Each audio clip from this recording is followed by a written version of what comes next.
नमस्कार. आज आपण भगवद्गीतेच्या 14व्या अध्यायाची सुरुवात करणार आहोत. गुणत्रय विभाग योग, त्रिगुणमयी माया.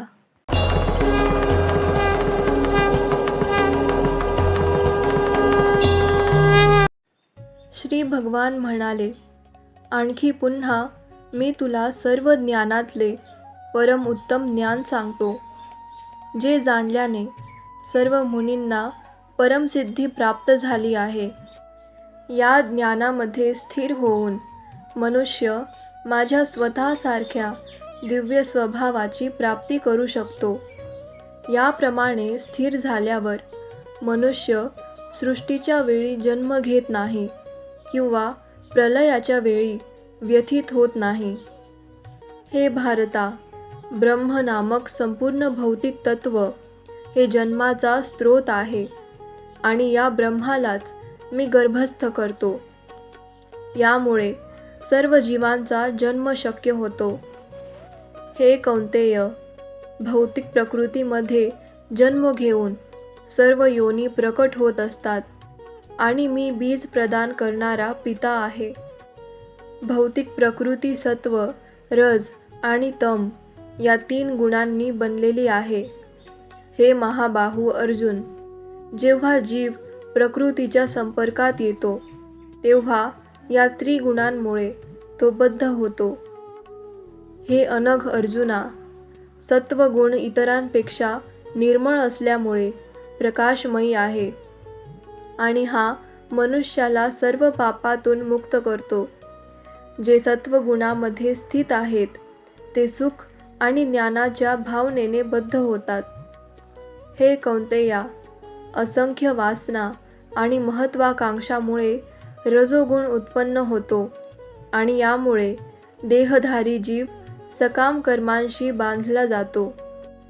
हे भारता, अज्ञानापासून उत्पन्न झालेला तमोगुण हा सर्व देहधारी जीवांचा मोह असल्याचे जाण. प्रमाद, आळस आणि निद्रा हे तमोगुणाचे परिणाम आहेत व ते बद्ध जीवाला बंधनकारक ठरतात. हे भारता, सत्वगुण मनुष्याला सुखाने बांधतो, रजोगुण सकाम कर्माशी बांधतो आणि तमोगुण त्याचे ज्ञान आवृत्त करून मूर्खपणाशी बांधतो. हे भारता, कधीकधी रजोगुण व तमोगुण यांचा पाडाव करून सत्वगुण प्रमुख होतो. कधीकधी रजोगुण सत्व आणि तम यांचा पाडाव करतो आणि इतर वेळी तमोगुण सत्व आणि रज यांचा पाडाव करतो. याप्रमाणे वर्चस्वासाठी निरंतर स्पर्धा सुरू असते. जेव्हा देहाची सर्व द्वारे ज्ञानाने प्रकाशित होतात तेव्हा सत्वगुणांच्या प्रकटीकरणाचा अनुभव होऊ शकतो.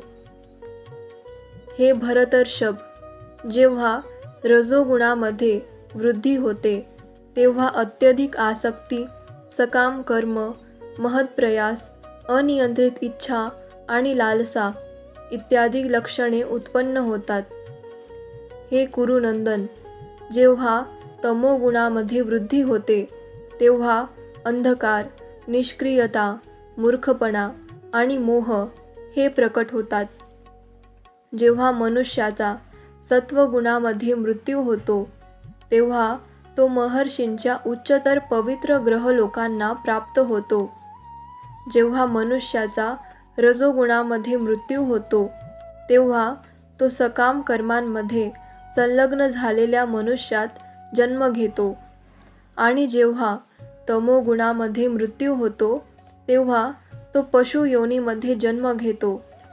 पुण्यकर्माचे फळ शुद्ध असते आणि ते सत्वगुणामध्ये असल्याचे म्हटले जाते, परंतु रजोगुणामध्ये केलेल्या कर्माचे फळ म्हणजे दुःख आहे आणि तमोगुणामध्ये केलेल्या कर्माचे फळ म्हणजे मूर्खपणा आहे. सत्वगुणापासून वास्तविक ज्ञान उत्पन्न होते, रजोगुणापासून लोभ उत्पन्न होतो आणि तमोगुणापासून प्रमाद, मोह आणि अज्ञान उत्पन्न होते. सत्वगुणी मनुष्य क्रमशः ऊर्ध्वगतीने उच्चतर लोकांमध्ये जातात. रजोगुणी मनुष्य पृथ्वी लोकात वास करतात आणि जे निंद्य तमोगुणात स्थित आहेत त्यांचे नरक लोकात अधपतन होते.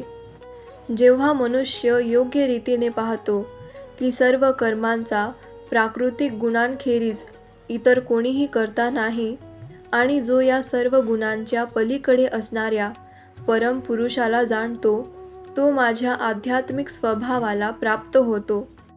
जेव्हा देहधारी जीव भौतिक शरीराशी संबंधित या त्रिगुणांच्या पलीकडे जाण्यास समर्थ होतो, तेव्हा तो जन्म, मृत्यू, जरा आणि त्यापासून होणाऱ्या दुःखातून मुक्त होऊन याच जीवनात अमृताचा उपभोग घेऊ शकतो. अर्जुनाने विचारले, हे प्रभो, त्रिगुणांच्या अतीत असणारा मनुष्य कोणत्या लक्षणांनी ओळखला जातो? त्याचे आचरण कसे असते आणि तो प्राकृतिक गुणांच्या पलीकडे कसा जातो? श्री भगवान म्हणाले, हे पांडुपुत्र, जो प्रकाश, आसक्ती आणि मोह यांची उपस्थिती असताना त्यांचा द्वेष करीत नाही किंवा ते नाहीसे झाले तरी त्यांची आकांक्षा करीत नाही, जो त्रिगुणांच्या प्रभावामध्येही अविचलित आणि निश्चल राहतो आणि केवळ त्रिगुणच सक्रिय आहेत हे जाणून उदासीन आणि दिव्य राहतो, जो आत्मस्थित आहे आणि सुखदुःखाला सारखेच मानतो, जो माती, दगड आणि सोन्याकडे समदृष्टीने पाहतो, जो प्रिय आणि अप्रिय यांच्याबद्दल समभाव राखतो, जो धीर आहे आणि स्तुती व निंदा, मान व अपमान याकडे समभावाने पाहतो, जो मित्र आणि शत्रू यांच्याशी सारखीच वर्तणूक करतो आणि ज्याने सर्व भौतिक कर्मांचा परित्याग केला आहे, त्या मनुष्याला गुणातीत म्हटले जाते. जो मनुष्य परिस्थितीत एकनिष्ठ होऊन पूर्णतया भक्तीमध्ये संलग्न होतो, तो तात्काळ त्रिगुणांच्या पलीकडे जातो आणि ब्रह्मस्तराप्रत उन्नत होतो आणि परमसुखाची स्वाभाविक स्थिती असणाऱ्या अमृत, अव्यय आणि शाश्वत निर्विशेष ब्रह्मज्योतीचा आधार मी आहे. या प्रकारे भगवद्गीतेच्या गुणत्रय विभाग योग या 14व्या अध्यायावरील भक्तिवेदांत भाष्य संपन्न. धन्यवाद. भेटूया पुढच्या भागात 15व्या अध्यायासोबत.